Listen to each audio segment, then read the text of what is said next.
আসসালামু আলাইকুম। আপনাদের যে মসজিদটা দেখাচ্ছি এটা আলী ইবনে আবু তালিব মসজিদের ভিতরের সাইড।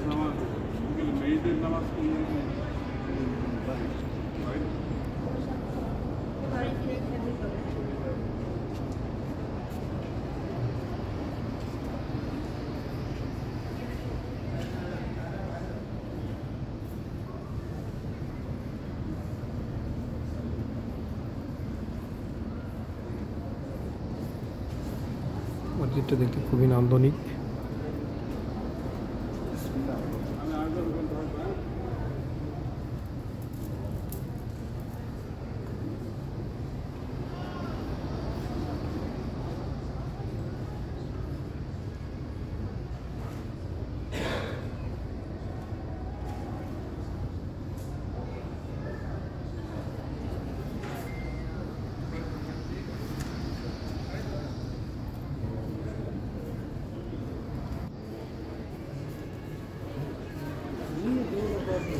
আমি আপনাদের আলী ইবনে আবু তালিব মসজিদের ভিতরের সাইডটা দেখালাম।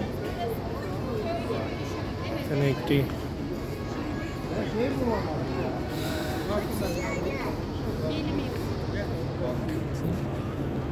এখানকার ইনফরমেশন অনুযায়ী এটা এই মুসাল্লার ভিতরে এই মসজিদটা অবস্থিত, যেখানে রাসূল সাল্লাল্লাহু আলাইহি ওয়াসাল্লাম ঈদের সালাত আদায় করছিলেন। এবং আলী ইবনে আবু তালিবের নামকরণ করা হয়েছে বিকজ ঈদুল আজহার প্রেয়ার ইন দ্য 35 হিজরিতে এখানে অনুষ্ঠিত হয়েছে, যখন কি খলিফা ছিলেন উসমান বিন আফফান সময়। আর এই জায়গাটার মসজিদে বেসিক্যালি নির্মাণ করা হয়েছে যে উমর বিন আব্দুল আজিজ যখন মদিনার শাসন করতেন উমাইয়া ইরাতে 93 থেকে 87 হিজরিতে, সেই সময় এই মসজিদটি বেসিক্যালি নির্মাণ করা হয়েছে।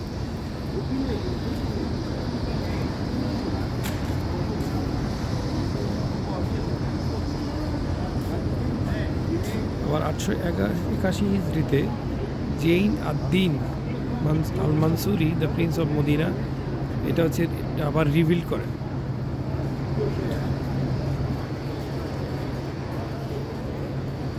আমি মসজিদের চারপাশটা আপনাদেরকে দেখাই। মসজিদটা দেখতে পাচ্ছেন, এটা এখান থেকে খুব ভালো বোঝা যাচ্ছে না, দেখাই। কিছুক্ষণ আগে জোহরের সালাত শেষ হয়েছে, মসজিদের নববী থেকে সবাই বেরোচ্ছে। এই যে পাশেই দেখতে পাচ্ছেন মসজিদের নববী, এখান থেকে বের হয়েছে। সেন্টার হোটেলগুলো দেখেন খুবই সুন্দর, রাস্তাটা চমৎকার। এই যে মসজিদের মিনারটা, আলী ইবনে আবু তালিব মসজিদের মিনার।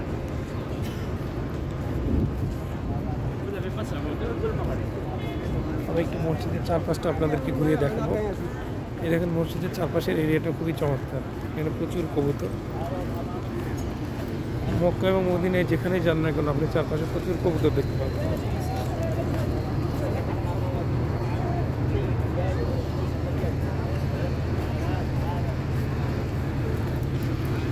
যে সেই মসজিদের নববী,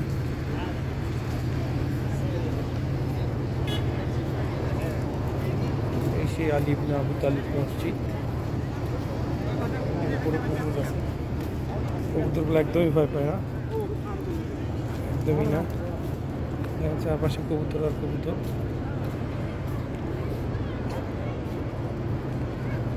চেষ্টা করছি মসজিদটাকে আপনাদের চারপাশ থেকে একটু দেখাতে।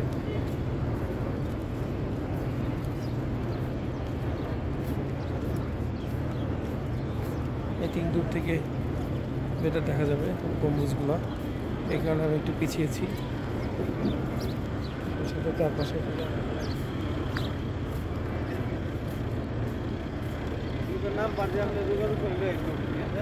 সেই আলী ইবনে আবু তালিব মসজিদ দেখেন, এখান থেকে একদম দেখা যায়, বেশ হোয়াইট কালার পুরোটাই।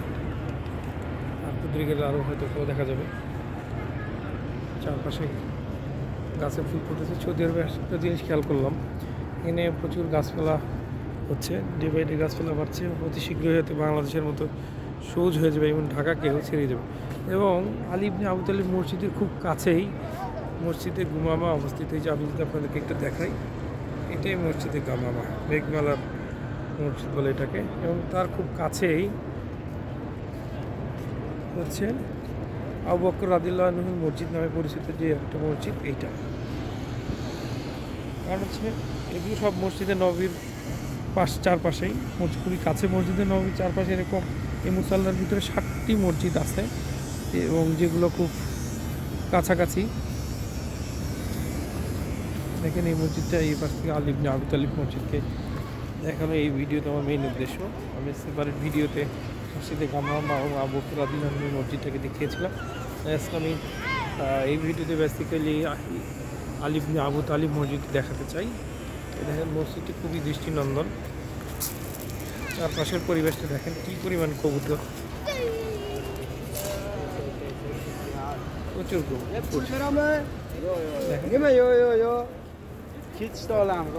দেখেন কবুতরগুলো একদমই ভয় পায় না, প্রচুর খাবার খাচ্ছে। এই দেখেন মারিয়াম এবং আলিনা দেখলে ভীষণ খুশি হবে। মারিয়াম আলিনকে একদিন নিয়ে আসবো ইনশাল্লাহ, আমরা একসাথে আসবো। এই যে সেই মসজিদ আলী ইবনে আবু তালিব। দেখেন কবুতর, ভিডিওটা অনেক লম্বা হয়ে যাচ্ছে কিন্তু কবুতরের জন্য ভিডিওটাকে লম্বা না করে পারছি না। দেখেন কি কবুতর। এই যে আগেই বলছিলাম আবু বকর রাদিয়াল্লাহু আনহুর মসজিদ, আর পাশে এই যে মসজিদে গামামা আবু বকর রাদিয়াল্লাহু আনহুর মসজিদ। দেখেন কি পরিমাণ কবুতর, কি পরিমাণ একদম ভয় পায় না, একদম ভয় পায় না। আমি চেষ্টা করলাম আপনাদেরকে আলী ইবনে আবু তালিব মসজিদ দেখাতে, কিছুটা বর্ণনা করতে, জানি না কতটুকু পেরেছি। সকলকে ধন্যবাদ। আসসালামু আলাইকুম ওয়া রাহমাতুল্লাহ।